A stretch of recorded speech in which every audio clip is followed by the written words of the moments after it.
ఢిల్లీ పర్యటనలో ఉన్న సీఎం రేవంత్ రెడ్డి మీడియాతో చిట్చాట్ చేశారు. తాను ప్రధాని మోదీని వ్యక్తిగతంగా దుర్భాషలాడలేదన్నారు. పీఎం కుర్చీని అగౌరవపరచలేదన్నారు. పుట్టకతో ఆయన బీసీ కాదని మాత్రమే చెప్పారన్నారు. చెప్పిన తేదీల్లో కూడా తేడా ఉండవచ్చు, కానీ మోదీకి నిజంగా బీసీల మీద ప్రేమ ఉంటే కులగణన చేసి చూపించాలన్నారు. రాహుల్ గాంధీతో తనకు గ్యాప్ లేదన్నారు. గ్యాప్ అంతా ఊహాగానాలేనని మీడియాతో చిట్చాట్ సందర్భంగా తెలిపారు రేవంత్. రాహుల్ మార్గదర్శకంలోనే పనిచేస్తున్నారని సీఎం రేవంత్ తెలిపారు. రాహుల్ ఎజెండాను నెరవేర్చడమే తన లక్ష్యమన్నారు. మీడియాతో చిట్చాట్ చేశారు. రైట్, సీఎం మాట్లాడిన మా వ్యాఖ్యలపై మరింత పూర్తి అప్డేట్స్ ఢిల్లీ నుంచి మా కరెస్పాండెంట్ వెంకటేష్ లైవ్ లో అందిస్తారు. వెంకటేష్, తెలంగాణ ముఖ్యమంత్రి రేవంత్ రెడ్డి కొద్దిసేపటి కిందటే మీడియాతో చిట్ చాట్ చేశారు. అందులో చాలా కొన్ని కీలక అంశాలు స్పష్టం చేశారు.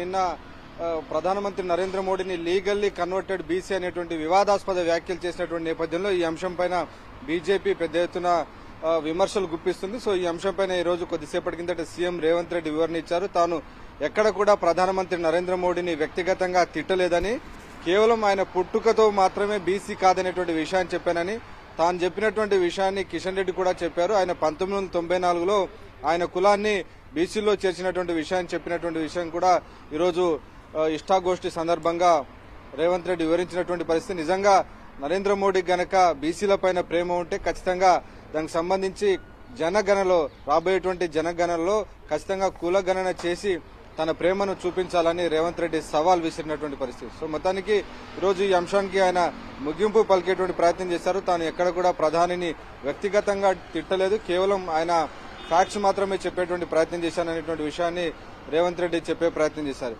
వాటితో పాటు ప్రధానంగా రాహుల్ గాంధీకి రేవంత్ రెడ్డికి గ్యాప్ ఉందనేటువంటి ఒక ప్రచారాన్ని ఆయన ఖండించారు. తనపై మా ఇద్దరికి మధ్య ఎలాంటి గ్యాప్ లేదు, ఇదంతా కూడా మీడియా సృష్టి అని ఆయన ఈ విషయాన్ని ఖండించారు. రాహుల్ గాంధీతో చాలా సుదీర్ఘంగా దాదాపు 40 నిమిషాల పాటు చర్చ జరిగింది. మొత్తం తెలంగాణ ప్రభుత్వం తీసుకున్నటువంటి కులగణన గానీ, అలాగే ఎస్సీ వర్గీకరణకు సంబంధించినటువంటి అన్ని విషయాలను రాహుల్ గాంధీకి వివరించారని, త్వరలోనే ఇటు సూర్యాపేట అలాగే ఇటు గజ్వేల్లో బహిరంగ సభలు నిర్వహిస్తున్నామని, దానికి సంబంధించినటువంటి ఆ సభలకు తాను ఆహ్వానించినటువంటి విషయాన్ని ఈరోజు స్పష్టం చేశారు. అలాగే ఇక ముఖ్యమైనటువంటి ఇటు కాంగ్రెస్ పార్టీలో ఎమ్మెల్యేల అంతర్గత కలహాలు గానీ, లేకుంటే ఎమ్మెల్యేల అసంతృప్తి, ఈ అంశాలన్నీ కూడా పార్టీయే చూసుకుంటుంది. ఈ అంతర్గత కలహాల విషయంలోకి తాను జోక్యం చేసుకోనని, ఎందుకంటే కాంగ్రెస్ పార్టీలో చీటికి మాటికి గొడవలు అనేది చాలా సర్వసాధారణంగా ఉంటాయి. సో వారందరినీ ఆ గొడవల విషయంలోనే తలదూరిస్తే తన గవర్నెన్స్ అనేది పక్కన పోతుంది. కాబట్టి తమ పార్టీ ఇచ్చినటువంటి ఎజెండాను ప్రజలకు తాము ఏం డెలివరీ చేయాలనేటువంటి అంశాలపైనే తాను దృష్టి సారించాననేటువంటి విషయాన్ని చెప్పారు.